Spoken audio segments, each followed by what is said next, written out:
Maria Antoinette 2 Kasım 1755'te Viyana'daki Hofburg Sarayı'nda Kutsal Roma İmparatoru 1. Frans ve Maria Theresa'nın 15. çocuğu olarak dünyaya geldi. Tam adı Maria Antonia Josepha Joanna von Österreich-Lothringen'di. Saray yetkilisi bebeği ufak ama tam anlamıyla sağlıklı bir arşidüşes diye tarif etti. Birçok kraliyet evliliğinden farklı olarak Maria Antoinette'in ebeveynleri aşk evliliği yapmışlardı ve saray hayatının tüm resmiyetine rağmen kraliyet ailesi özel hayatlarında oldukça sıradan bir aileydi. Maria Theresa çok güçlü bir liderdi. Çocuklarının yetiştirilmesiyle elinden geldiğince alakadar olmaya çalışıyordu. Ancak programının yoğunluğu nedeniyle Maria Antoinette'in yetiştirilmesi mürebbiyesine kalmıştı. Maria Antoinette zamanını ders çalışmaktan ziyade oyun oynamakla geçiriyordu. Nispeten kaygısız bir çocukluk yaşadı. Maria Antoinette'in eğitimi tipik bir 18. yüzyıl aristokrat kızı eğitimiydi. Bir iddiaya göre Maria Antoinette ve bestekar Wolfgang Amadeus Mozart daha çocukken tanışmışlardı. Genç Mozart, kraliyet ailesine verdiği bir konser sonrasında ödül olarak ne istediğini soran imparatoriçeden kızı Maria Antoinette'i istemişti. 1748'de Avusturya ve Fransa arasında imzalanan Aix-la-Chapelle Anlaşması ile iki ülke arasında 1,5 asırdır devam eden çekişme son buldu. Bunun sonucu olarak 1756'dan 1763 yılına kadar devam eden 7 yıl savaşlarında Fransa ve Avusturya müttefik oldular. İttifakın sürekliliğini sağlamak amacıyla 15. Louis'nin torunu ve halefi Louis Auguste ile Avusturya İmparatoriçesi Maria Theresa'nın kızlarından birini evlendirmeye karar verdiler. O zamanlar Avrupa kraliyet aileleri arasında yaygın bir uygulamaydı. Genç kızın Fransız dili, gelenekleri ve saray adabına dair yeterli bilgisi olmadığını fark eden annesi Maria Theresa, geleceğin Fransa kraliçesini hemen bir eğitime aldı. 19 Nisan 1770'te Viyana'da müstakbel eşi Louis Auguste'nin gıyabında bir düğünle evlendi. Düğünde damadı Maria Antoinette'in kardeşi Maximilian temsil etti.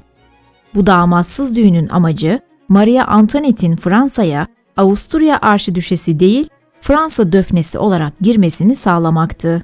Böylece Fransız halkının onu benimsemesi daha kolay olacaktı. Mayıs 1770'te 57 araba, 117 yaya ve 376 at eşliğinde Fransa'ya evlenmek için yola çıktı. Sadakat sembolü olarak tüm Avusturyalı uşaklarını, kıyafetlerini ve hatta arkadaşlarını geride bırakarak Fransız kıyafetleriyle Döfnes Maria Antoinette olarak sınırı geçti. Fransız başkentinde ilk kez göründüğünde 50.000 kişilik Parisli kalabalık o kadar kontrol edilemez hale geldi ki en az 30 kişi ezilerek öldü. Halkın gözünde o ve kocası 15. Louis'nin ilerleyen yaşı göz önüne alındığında yakında başlaması beklenen yeni bir saltanatın vaadini simgeliyordu. Gri mavi gözleri ve kül sarısı saçları olan zarif bir şekilde güzel, sadece 14 yaşında bir çocuktu. Paris'e monarşi, aristokrasi ve Katolik kilisesinin sıradan insanlar üzerinde mutlak güç ve ayrıcalığa sahip olduğu, uzun süredir devam eden bir sistem olan eski rejimi sembolize etmeye geldi. Müstakbel eşi Louis Auguste çok utangaçtı. Maria Antoinette'ten sadece bir yaş büyüktü. Aynı gün kraliyet şapelinde yapılan gösterişli bir düğünle dünya evine girdiler. Düğün törenini 5000'den fazla misafir izledi. Bu Maria Antoinette'in halkın gözündeki hayatının başlangıcıydı. Kraliyet düğününü kutlamak için yapılan cömert şenliklerin en önemli özelliği Kraliyet Operası'nın açılışıydı. İlk tanışmalarından sadece birkaç saat sonra gençler, düğün gecelerinde damadın dedesi Kral 15. Louis tarafından gelin odasına kadar eşlik edildi. Yatakları kutsandıktan sonra kraliyet varisi yaratma çalışmalarına başlamalarına izin vermek için yalnız bırakıldılar. O gece ve görünüşe göre sonraki 7 yıl boyunca aralarında hiçbir şey olmadı. Louis Auguste, onu iktidarsız kılan acı verici bir tıbbi durumdan muzdaripti ve saray dedikoduları kısa sürede Avrupa'da yayıldı. Versay'a vardığında kraliçenin devlet dairesinde yaşadı ve kraliyet konumunun resmi ritüellerine bağlıydı. Uyanma töreni, özenli hazırlıklar, kraliyet izleyicileri, halka açık yemekler ve benzeri. Versay'ın karmaşık görgü kurallarına uyum sağlamakta zorlandı ve daha özel bir hayat aramaya başladı. Annesiyle sık sık mektuplaşması yoğun bir rahatsızlığı ortaya çıkardı. "Madam, çok sevgili annem, sevgili mektuplarınızdan birini gözlerimden yaşlar gelmeden almadım," diye yazmıştı bir mektubunda. "Allığımı sürüyorum ve tüm dünyanın önünde ellerimi yıkıyorum," diye şikayet etti. Genç Döfnes ayrıca 15. Louis'nin metresi Madame du Barry'nin kötülüklerine hedef oluyordu. Du Barry, avam takımına mensuptu ve sosyete fahişesiyken kralın dikkatini çekmişti. Du Barry, kral ile Maria Antoinette'in arasını bozmaya başlamıştı. Maria Antoinette en çok kız kardeşi Maria Carolina'yı özlüyordu. Bu özlemini saray halkından Prenses Teresa de Lambert ile gidermeye başladı. Aristokrat olan Gabrielle de Polastron yani Kontes Polignac ile de aralarında sıkı bir dostluk oluştu.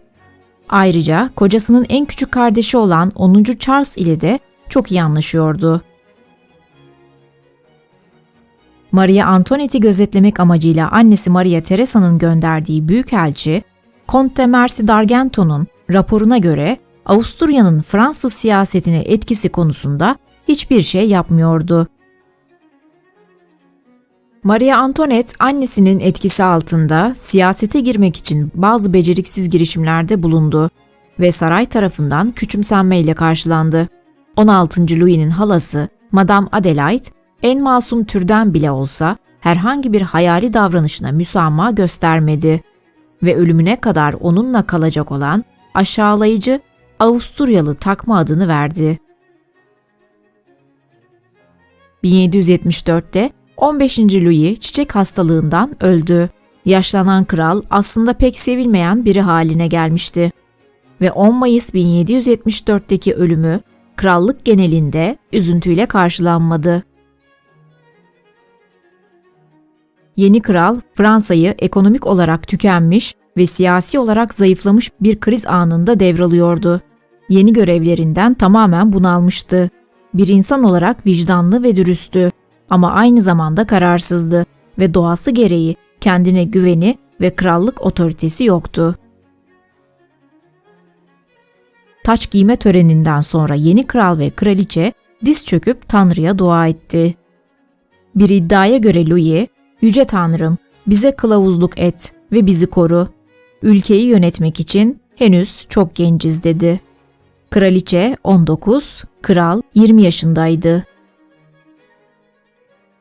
Maria Antoinette'in bir veliaht doğuramaması ve aşırı para harcama, kumar gibi alışkanlıklara düşkünlüğü üzerine 1777'de annesi Maria Teresa, oğullarından biri olan İmparator II. Joseph'i müdahale etmesi için Versay'a gönderdi.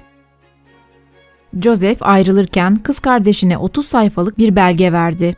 Bu belgede Maria Antoinette'i düşüncesiz davranışının sonuçları konusunda uyardı. Ve şu anda ona birçok şeyden kurtulmasını sağlayan ünlü gençlik cazibesinin yakında bozulacağını işaret etti. Peki sonra ne olacaktı? Kardeşi İmparator II. Joseph'in onun başarı eksikliğinden ciddi şekilde hayal kırıklığına uğradığı kesindi. İlk çocuğu Maria Teresa Charlotte 19 Aralık 1778'de Versailles Sarayı'nda dünyaya geldi. Doğum saray halkından yüzlerce kişinin gözleri önünde gerçekleşti. Sonraki doğumlarında umuma açık doğum yapmaya şiddetle karşı çıktığı için bu uygulama tekrarlanmadı. Saray ve halk erkek çocuk istemesine rağmen Maria Antoinette kız çocuk sahibi olmaktan çok memnundu. Bebeğe şöyle dedi: "Erkek olsaydın devlete ait olacaktın. Ama sen bana aitsin ve benim tüm alakama sahip olacaksın. Mutluluklarımı paylaşacak, acılarımı azaltacaksın." Bebeğin gerçek babasının Louis olmadığı dedikoduları çıktı. Kraliçenin arkadaş çevresi özenle seçilmişti ve herkese yer yoktu. Bu durum sarayda huzursuzluğa ve gücenmelere neden oluyordu. Çünkü saray halkının bir kısmı kraliçenin kendilerini etrafında istemediğini düşünüyordu. Maria Antoinette için halk figürü olarak hayat kolay değildi. Evliliği zordu ve çok az resmi görevi olduğu için zamanının çoğunu sosyalleşerek ve abartılı zevklerini şımartarak geçiriyordu. 16. Louis ve Maria Antoinette'in kişilikleri bundan daha farklı olamazdı. Louis, içine kapanık, utangaç, kararsız, okumak gibi zevkleri seven biriydi. Antoinette ise hayat dolu, girişken ve cesurdu. Kral gece yarısından önce yatağa gittiğinde Maria Antoinette'in parti ve eğlence geceleri henüz başlamamıştı. Öğleden hemen önce uyandığında kral saatlerdir işteydi. Maria Antoinette eğlenceden keyif alıyor ve sarayda gösterilecek şovların seçiminde etkili oluyordu. Sanatçıları teşvik ediyor, baloları seviyordu. Keskin bir bilardo ve kart oyuncusuydu. Bazen kaybediyor, bazen de büyük meblağlar kazanıyordu. Arp ve klavsen çalan bir müzisyendi. Şarkı da söyleyebiliyordu. Grétry, Gluck ve Sacchini gibi bestecileri destekledi. Rafine bir zevki vardı. Portre ressamı olarak başarılı kariyeri, kraliçenin desteğine çok şey borçlu olan ve onun yaklaşık 30 portresini yapan ressam Elizabeth Vick Lebrun gibi birçok sanatçının hamisiydi. Kraliçe ayrıca modaya çok zaman ayırıyordu. Elbiselerinin veya saç modellerinin seçimine nedimelerini karıştırmıyordu. Moda Bakanı lakaplı şapkacı Rose Bertin'i özel terzisi yapmıştı. 21. doğum gününde 3 gün 3 gece süren bir kumar partisi verdi. Bu süre zarfında el değiştiren paranın haddi hesabı yoktu. Fransız başkentinde kraliyet kuaförü Leonard Aute neredeyse 1 metre yüksekliğe kadar yükselen, yer çekimine meydan okuyan saç modellerini hazırlarken kraliçenin en yakın sırdaşlarından biri oldu. Maria Antoinette giysiler ve mücevherler konusunda son derece savurgandı ve eğlencelere yaptığı harcamalar Versailles'deki sarayı bile hayrete düşürdü.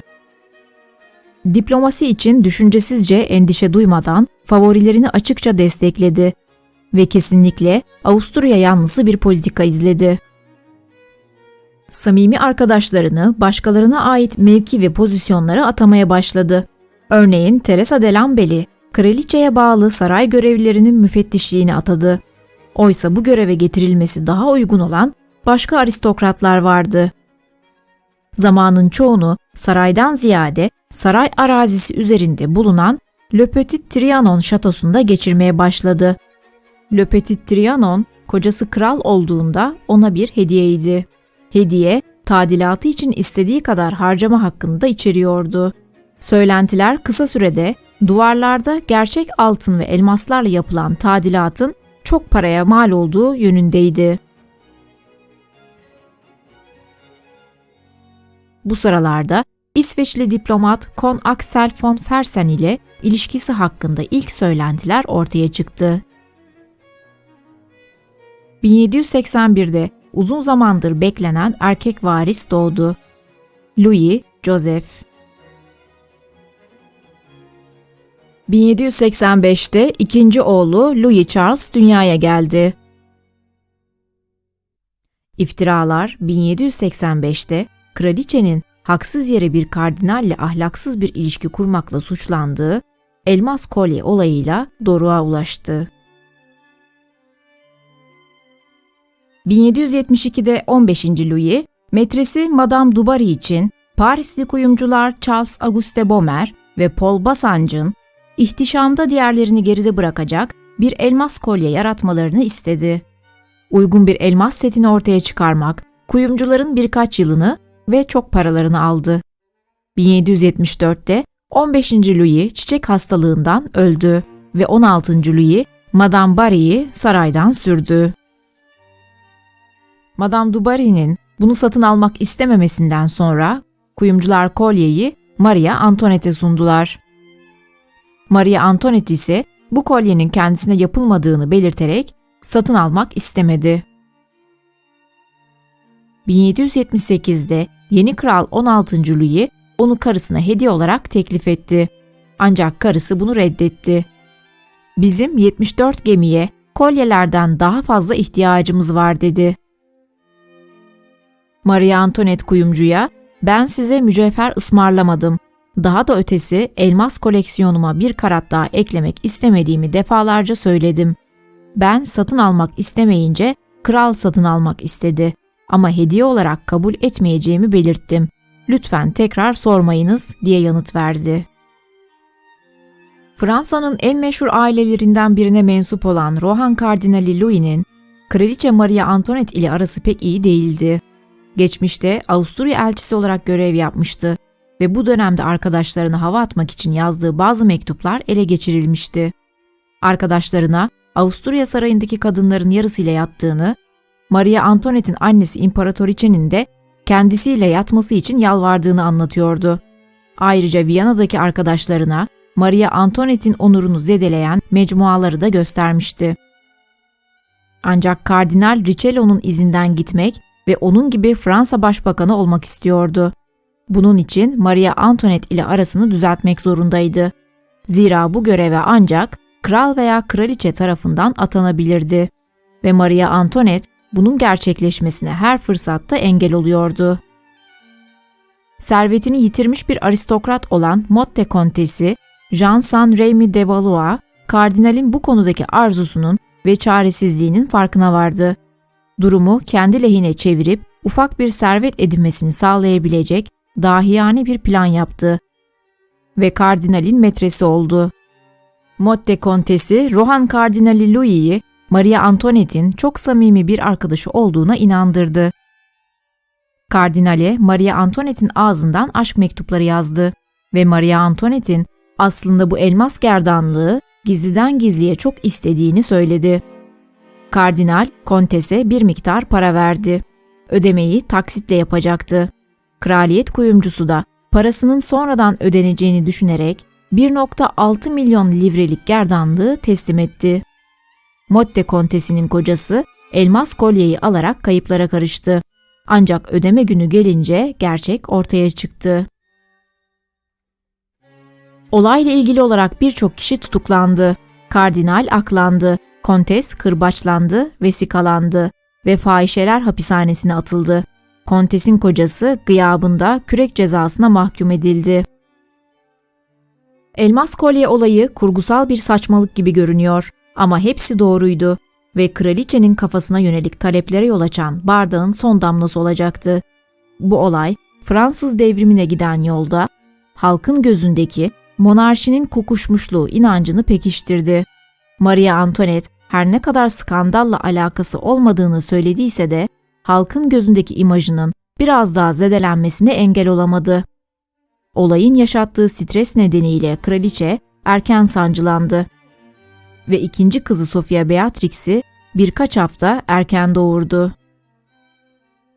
1785'e gelindiğinde kraliçenin adı çamura o kadar batmıştı ki elmas kolye olayı zaten kötü olan itibarına ezici bir darbe indirdi. Ülkede yolunda gitmeyen her şeyin günah keçisi, nedeni ve insanların öfkesinin kurbanı olmuştu. 1786 yılında Versailles Sarayı arazileri üzerinde sırf kendisi için suni bir köy inşa ettirmesi yüzünden çok ağır eleştirilere maruz kaldı. Birçok kişi gerçek köylüler çok zor şartlarda yaşamaya çalışırken dünyadan bir haber müsrif kraliçenin çobancılık oynadığını düşünüyordu. Kraliçe saray görgü kurallarını çiğneyip fantezi dünyasını genişletmeye devam ederken kamuoyu hızla aleyhine dönüyordu. Parasını önemsiz şeylere harcadığı, sorumluluklarını bencilce terk ettiği düşünülüyordu. İdealize edilmiş basit yaşam gösterisi doğaya dönüş modasına bir yanıttı. Ancak Fransız kırsalında topraklarını kaybeden gerçek çiftçiler arasında artan bir hoşnutsuzluk vardı. 10 yıl önce ekmek fiyatlarındaki artışın ardından çıkan Un Savaşı olarak adlandırılan olayda çiftçiler zaten ayaklanmıştı. Sert kışlar ve azalan tahıl kaynakları yakında Paris'te benzer isyanların yaşanmasına neden olacağından Un Savaşı Fransız devriminin ateşlenmesi için zemin hazırlamıştı. Ancak yönetici rolünde başarısız olan tek kişi Antoinette değildi. Louis, ülkenin maliyesi üzerindeki kontrolünü kaybediyordu. Louis'nin ekonomik hatalarına rağmen Marie Antoinette tepkilerin çoğunu aldı. Birkaç saray mensubu, Le Petit Trianon'a bu kadar abartılı bir şekilde akıtılan paranın, fakirlerin hayatlarını iyileştirmek için harcanmasının daha iyi olacağı konusunda hemfikirdi. En küçük kızı Sophia Beatrix, 1. doğum gününden kısa bir süre önce öldü. Marie Antoinette'in peruğu ve gösterişli şapkası ile birlikte zarif bir şekilde hazırlanmış kıyafetleri, Fransa'nın çalışan kadın ve erkeklerininkinden çok farklıydı. Ve kraliçeye kısa bir süre sonra Madame Deficit yani bütçe açığı lakabı takıldı. Toplumun alt kesimlerinde büyüyen muhalefet zemin kazanıyordu.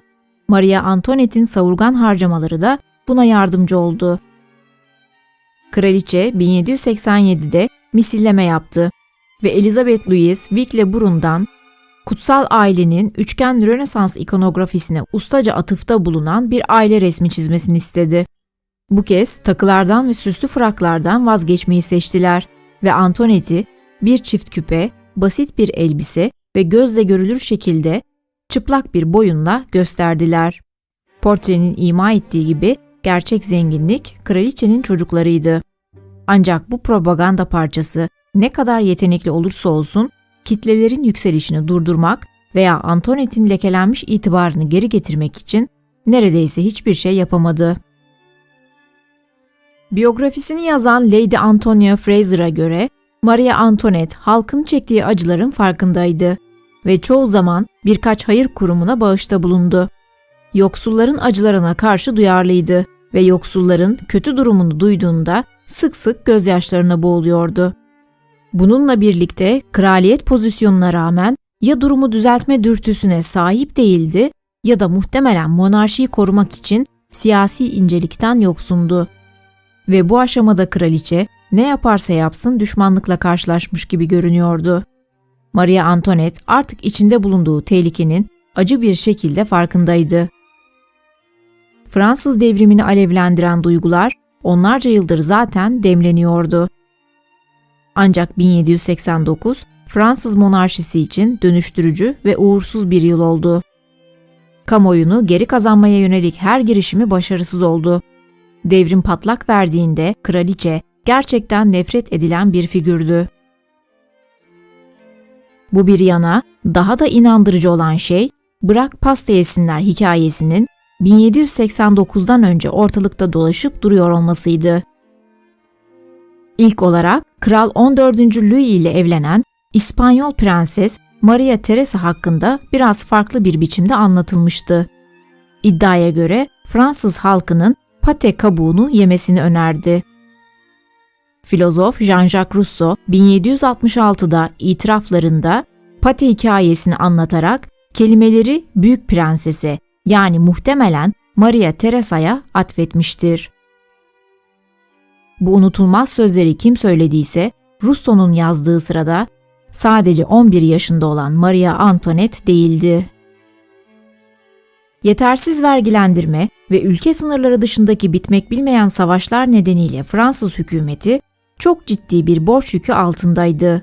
Kral durumun vahametini görüşmek üzere soyluları topladı. Soylular Asamblesi olarak bilinen bu toplantıdan hiçbir sonuç çıkmadı. 16. Louis başka çaresi kalmadığı için 1789'da Sınıflar Meclisi'ni topladı. Sınıflar Meclisi yani Estates General Fransız halkının Temsilciler Meclisi'ydi ve son olarak 1614'te 13. Louis tarafından toplanmıştı. 16. Louis ve danışmanları daha temsili bir vergilendirme sistemi uygulamaya çalıştılar. Ancak soylular direndi. Popüler basın, Madame Veto lakabını taktığı Maria Antoinette'i bunun için suçladı. 1789'da mülkler, din adamları, soylular ve sıradan insanlar temsilcileri Fransız devletinin reformu için bir plan hazırlamak üzere Versay'da bir araya geldi. Ancak soylular ve din adamları ayrıcalıklarından vazgeçmeye hala isteksizdiler. Sıradan insanlar ise yüksek vergilerin altında ezildiğini ve kraliyet ailesinin göze çarpan harcamalarına içerlediklerini hissettiler. Aydınlanmanın kişisel özgürlük ve yurttaş eşitliği hakkındaki fikirlerinden esinlenen 3. zümre delegeleri, hükümeti ilk kez Fransız vatandaşlarının eline veren bir ulusal meclis oluşturdular. Aynı zamanda sıradan Fransız halkı için koşullar daha da kötüleşti ve birçoğu monarşinin ve asaletin onlara karşı komplo kurduğuna ikna oldu. Maria Antoinette, öfkeleri için uygun bir hedef olmaya devam etti. Karikatüristler ve broşürler, onu Fransız ulusunun altını oymak için elinden gelen her şeyi yapan Avusturyalı fahiş olarak tasvir etti. Bu arada Veliaht Prens henüz 7 yaşındayken öldü.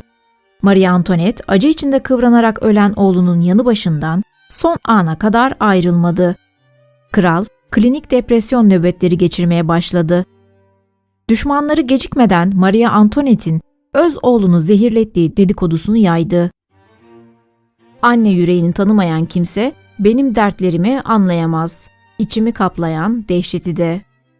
Kalbi kırık Marie Antoinette bu sözleri 1789'da sevgili oğlu Louis Joseph'in ölümü sırasında söyledi. Versailles'daki aşırı kralcı kesimler Sınıflar Meclisi'ne hem çok kızgındı hem de onlardan çekiniyordu. Marie Antoinette, reform yanlılarının monarşiyi kaldırma planları yaptığından şüphelenmeye başladı.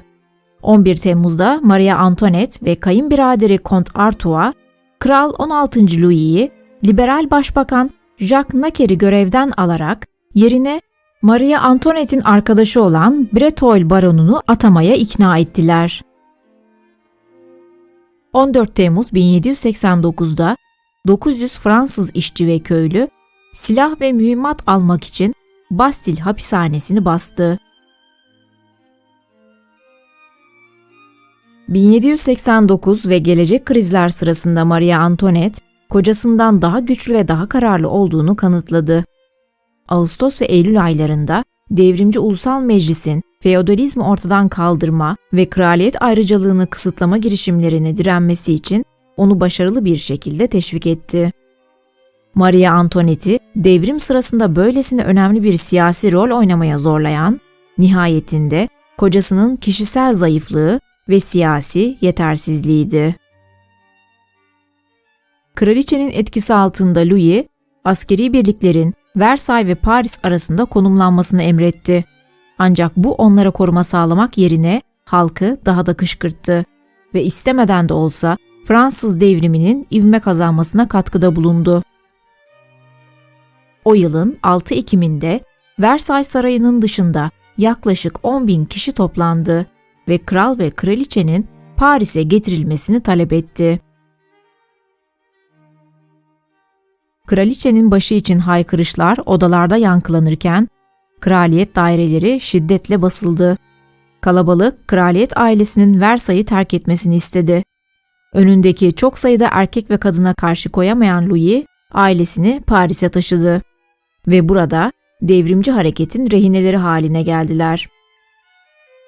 Paris'teki Tuileries Sarayı'nda kararsız olan 16. Louis neredeyse felç olmuş gibi davrandı ve Marie Antoinette hemen onun yerine geçti. Danışmanlar ve büyük elçilerle görüştü ve diğer Avrupa hükümdarlarına acil mektuplar göndererek Fransa monarşisini kurtarmaya yardım etmeleri için onlara yalvardı. Paris'e geri döndükten sonra 16. Louis tahtına geri getirildi. Ancak birçok devrimci, devletin en sinsi düşmanlarının soylular değil, hükümdarların kendileri olduğunu iddia etmeye başladı. Kral ve kraliçe ihtilalin Fransa'yı tamamen yok edeceğine kanaat getirmişlerdi. Doğu Fransa'da monarşistlerin kalesi durumundaki Montmédy'e kaçmaya karar verdiler. Orada taraftarlarını ve dış destekçilerini organize edeceklerdi. Eğer kaçarlarsa ihtilalcilerle anlaşmaya da varabilirlerdi. Kraliçe yardım için Fransa dışındaki arkadaşlarına döndü.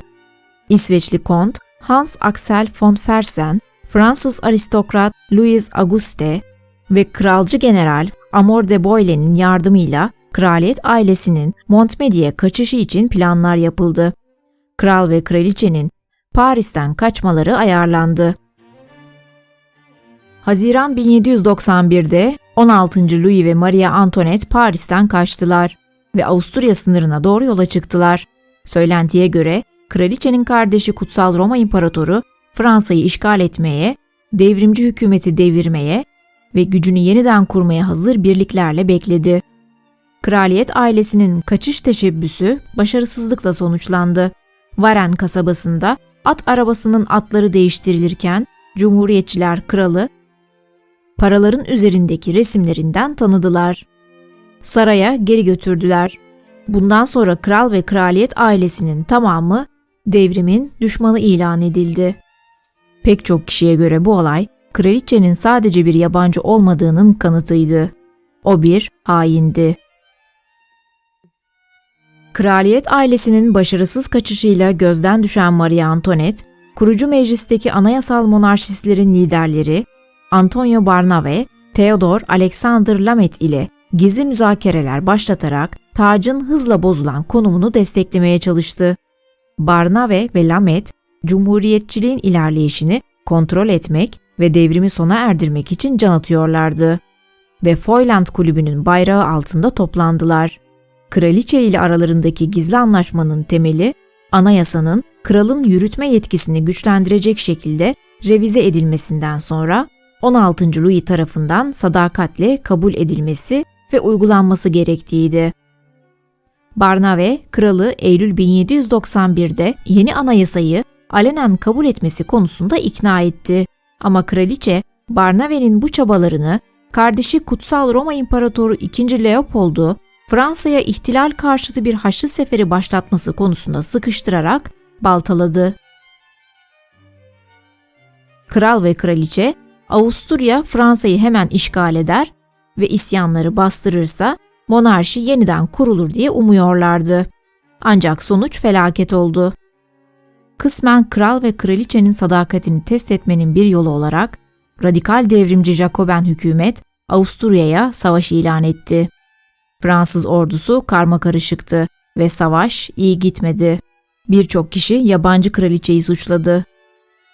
Fransa'yı işgal eden Avusturya-Prusya ordusunun komutanı Brunswick Dükü Karl Wilhelm Ferdinand, kraliyet ailesine en ufak bir zarar gelirse Paris'i yakıp yıkacağını belirten bir manifesto yayınladı. Devrimcilerin buna tepkisi çok çabuk ve zalimce oldu. Maria Antoinette'in Avusturyalılarla devam eden entrikaları Fransızları daha da kızdırdı. Halkın kraliçeye duyduğu nefret, sarayın basılması ve 10 Ağustos 1792'de monarşinin devrilmesi için itici güç sağladı. Eylül 1792'de Paris'te bir aylık korkunç katliamlardan sonra Ulusal Konvansiyon monarşiyi kaldırdı. Bir Fransız Cumhuriyeti'nin kurulduğunu ilan etti ve kral ve kraliçeyi tutukladı. Aile 13 Ağustos 1792'de tapınağa hapsedildi. Birkaç kaçma girişiminde bulundular ancak hepsi başarısız oldu. Devrim boyunca kraliçeye sadık kalan ve onunla birlikte hapsedilen Prenses de Lamballe, monarşiye karşı yemin etmeyi reddetti ve 3 Eylül 1792'de Parisli bir kalabalığın eline teslim edildi. Kafasını kestiler ve Maria Antoinette'in pencerelerinin önünde bir kargı üzerinde geçit töreni yaptılar. 16. Louis 11 Aralık'ta vatana ihanet suçuyla yargılandı. 17 Ocak'ta ölüm cezasına çarptırıldı. Devrik kralı ailesiyle son kez yemek yemesi için izin verildi. Louis, henüz çocuk yaştaki oğlunu öç almaması için tembihledi. Maria Antoinette yemekten sonraki birkaç saati kocasına ve oğluna sarılmış vaziyette geçirdi. Louis ertesi gün giyotinle idam edildi.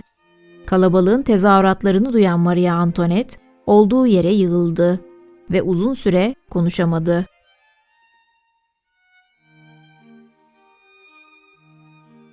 Maria Antoinette'e karşı yürütülen kampanya da aynı şekilde güçlendi. Temmuz 1793'te devrim mahkemesi önünde kendisini cinsel taciz ve ensestle suçlamak zorunda kalan küçük oğlunun velayetini kaybetti. Duruşma sırasında mahkeme kendisinden yanıt vermesini istediğinde şunları söyledi. Eğer cevap vermediysem bunun nedeni doğanın bir anneye karşı yönetilen böyle bir suçlamaya cevap vermeyi reddetmesidir. Daha sonra duruşmasına tanık olmak için toplanan kalabalığa döndü ve onlara sordu. Buradaki tüm annelere sesleniyorum. Bu doğru mu? Seyirciler arasındaki kadınlar onun ciddi çağrısından etkilendiler. Ancak mahkeme onun kamuoyunda sempati uyandırabileceğinden korkarak onu ölüm cezasına çarptırmak için yasal işlemleri hızlandırdı. 3 Temmuz 1793 gecesi bir grup hükümet yetkilisi Maria Antoinette'in oğlunu götürmek üzere hücreye geldi.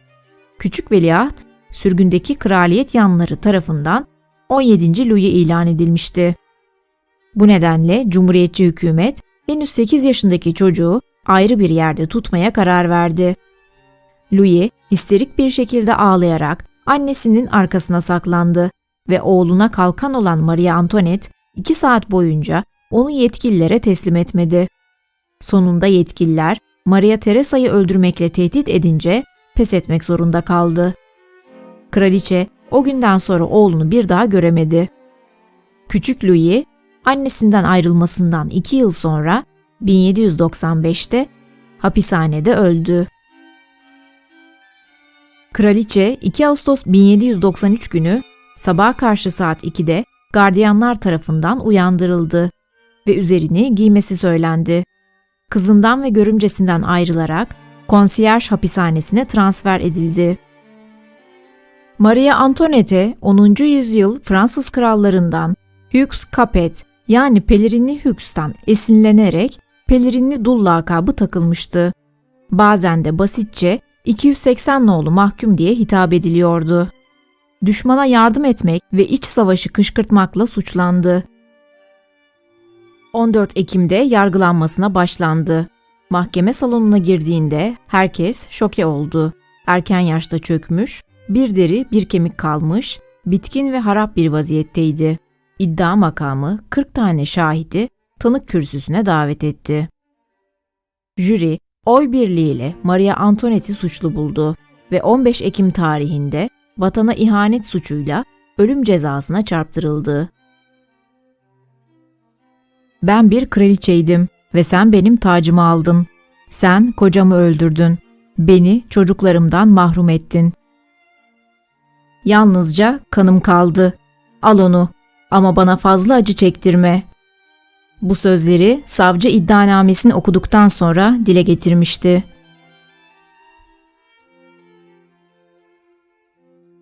Son mektubunu görümcesi Elizabeth'e yazdı.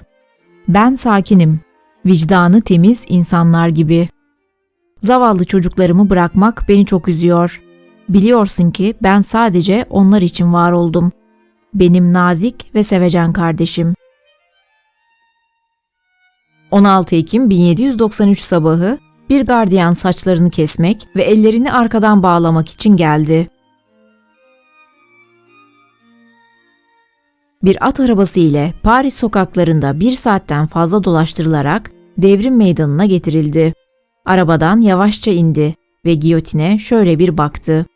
Kendisine eşlik eden papaz kulağına, "Bu an madam, cesaretinizi kuşanmanız gereken andır," dedi.